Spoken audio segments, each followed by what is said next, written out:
What's going on? It's your boy Leon Maz from Leon Talks TV, back at it again.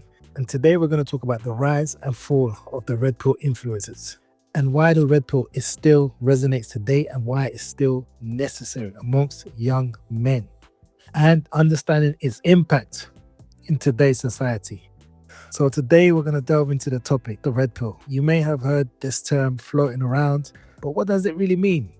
Originally from the movie The Matrix, taking the red pill means waking up to the harsh truth about life, especially when it comes to relationships between men and women. Some people see this idea as a necessary evil because it sheds light on the realities many men face today. So let's break it down.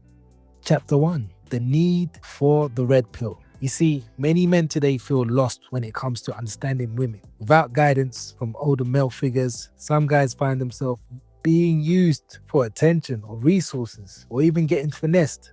The red pill helps them see the truth about female nature. Just a disclaimer, this doesn't go to all the female, only those that this may apply to. This can be tough to hear, but it's important for personal growth. You see, growing up, back in the days, we didn't have platforms like YouTube to turn to for advice. There wasn't figures like Alpha Male Strategies or Coach Greg Adams, to get that guide to guide us. Instead, we turned to music. Artists like Tupac shared messages that highlighted both the good and the bad in relationships. For example, in his song, Wonder Why They Call You Beach, he talks about the struggles men face with women while also recognizing the beauty in them.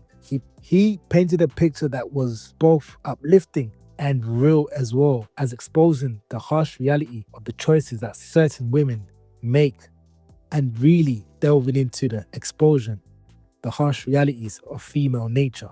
But I'll make a more in-depth video about this.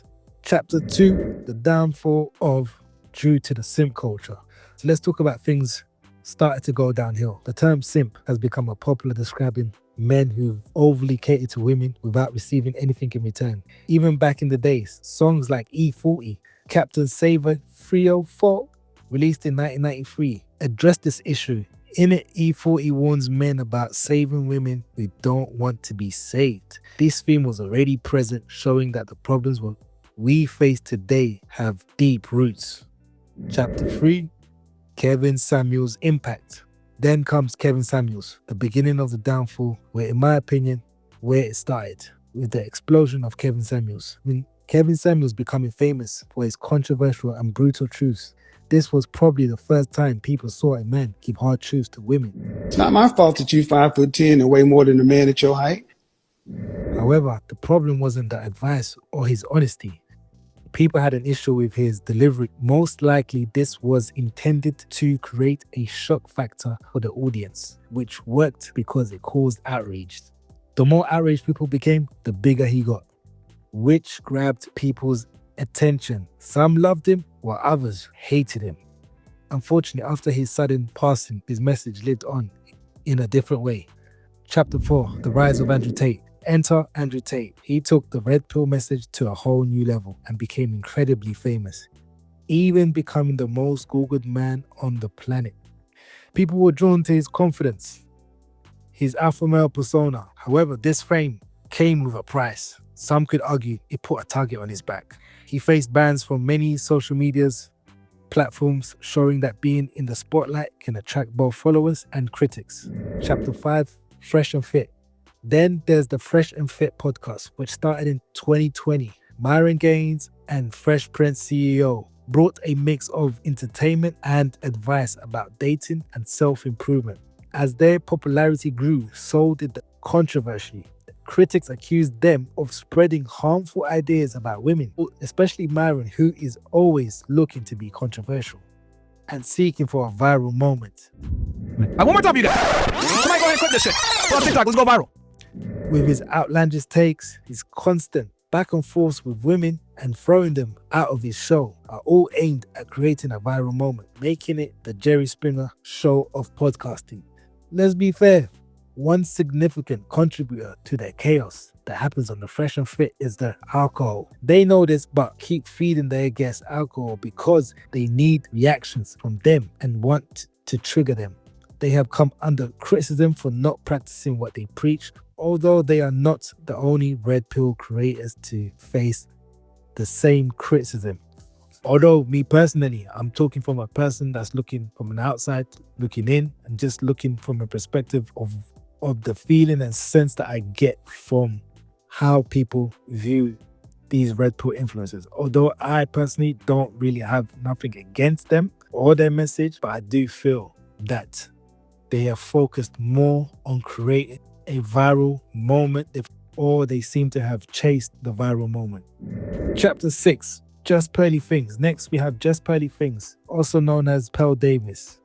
She rose to prominence on YouTube for her anti-feminist perspective and proactive statements. She encountered significant backlash for questioning women's voting rights and criticizing feminism, which resulted in bans from several platforms. Her continuous views on relationships, LGBTQ issues and societal matters have drawn backlash and legal challenges, affecting her growth and ability to build a supportive community. Many have debated whether her intentions are genuine in advocating for men's issues from a female perspective, or if she is merely an opportunist looking for fame and financial gain.